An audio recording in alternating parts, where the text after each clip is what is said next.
And friends, good morning.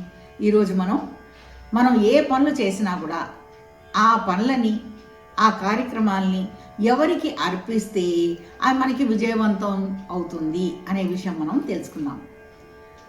ఏ ప్రాణి అయినా ఏదో కర్మ చేస్తాడు, మంచి కర్మలో చెడ్డ కర్మలో.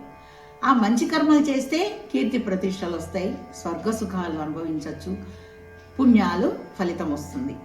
అదే గనక పాపం చేస్తే, చెడ్డ పనులు చేస్తే పాప ఫలితాలు కలుగుతాయి, నరకయాతనలు అనుభవించాలి, అంతేకాకుండా చెడ్డ పేరు కూడా వస్తుంది.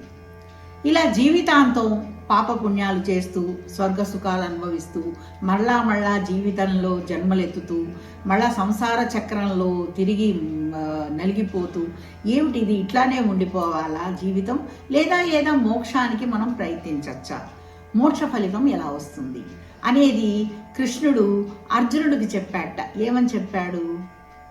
యత్ కరోషి యతస్నాసి యజ్జుహోషి తదాసియత్ యత్త పశ్యతి కౌంతేయ తత్పురుష్వ మదర్పణం. కృష్ణుడు అర్జునుడికి చెప్పాట, అర్జున, నువ్వు ఏ పని చేసినా, ఏమి తిన్నా, ఏ హోమం చేసినా అది నాకు అర్పించు, అప్పుడు నీకు అన్ని విజయవంతమవుతాయని కృష్ణుడు అర్జునుడికి చెప్పాట. అయితే ఇలా మనం అర్పించడం వల్ల మనకి ఏం జరుగుతుంది అనే ప్రశ్న, అది ఏంటి? 3 త్యాగ ఫలితాలు వస్తాయి మనకి. అది ఏమిటి 3 త్యాగాలు? ఒకటి కర్తృత్వ త్యాగం, రెండోది ఫలత్యాగం, మూడోది సంగ త్యాగం. కర్తృత్వ త్యాగం ఏంటి? మనం ఏ కర్మ చేసినా కూడా, ఏ పని చేసినా అది భగవంతుడికే అర్పించాలి. ఇది భగవంతుడే చేయిస్తున్నాడు నా చేత అని ఆయనకే భగవతర్పణం చేయాలి. అంతేగాని ఈ పని నేను చేస్తున్నాను, నేనే చేయించగలుగుతున్నాను, నా వల్లే అవుతుంది అనేటువంటి అహంకారము వదిలేయాలి. అలా వదిలేసి ఆయనకే అర్పించాలి. ఇది నా వల్ల కాదు, ఇది ఆయనే చేస్తున్నాడు, ఆయన వల్లే అవుతుంది, నా వల్లే ఏముంది అనేటువంటి అభిప్రాయము, ఆ భావన మనలో ఉండాలి. ఇది కర్తృత్వ త్యాగం.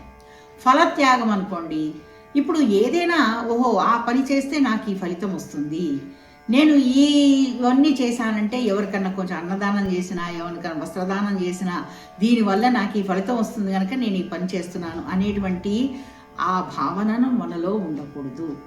మనం ఫలితం ఆశించకూడదు. మనం ఏ పనైనా కర్మ చేయాలే కానీ దాని ఫలితం ఆశించకూడదు. అది ఆ భగవంతుడే నిర్ణయిస్తాడు. ఇది ఏంటి? ఫలత్యాగం. 2 సంగత్యాగం. ఈ సంగత్యాగం ఏంటి? ఇది నాది, ఇది నాది, నేనే చేస్తున్నాను, అంతా నా ఇష్ట ప్రకారమే జరుగుతోంది అనేటువంటి ఒక బంధాలు పెట్టుకోవడం.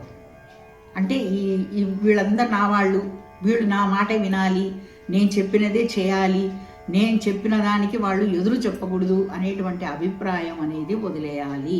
ఇలాంటి అభిప్రాయము ఉండకూడదు. అదంతా కూడా ఏంటి? ఇది నాది అనేది ఏదీ లేదు. ప్రతివాడు ఈ శరీరాన్ని వదిలి వెళ్ళిపోవాల్సిందే. ఇది నిజం, అందరికీ తెలుసు. కానీ ఒక మాయ, ఆ మాయలో పడిపోయి ఇదంతా నాదే, వీళ్ళందరూ నా వాళ్ళే అనేటువంటి ఒక అభిప్రాయం అలా ఉండొచ్చు. కానీ మరీ అంత ఇదిగా ఉండిపోయి అందులోనే ఆ భావనలలో ఉండిపోతే చాలా కష్టం. అందుకనే ఏది చేసినా ఇది వీళ్ళు, ఇది నా వాళ్ళు అనేటువంటి ఇదిగా, ఇది నాదే, ఇదంతా నేనే అనుభవించాలి, నా ఇష్ట ప్రకారం ఉండాలనేది మాత్రం ఉండకూడదు. సరే, ఈ 3 త్యాగాలు ఎవరైనా చేయలేకపోయినా ఒక మంచి మంత్రం, అదేంటి? సర్వం శ్రీకృష్ణార్పణమస్తు అని అనుకోవడం అనేది చాలా మంచి పని. సర్వం శ్రీకృష్ణార్పణమస్తు అని అనుకుంటే ఈ 3 ఫలాలు చేసినట్టే.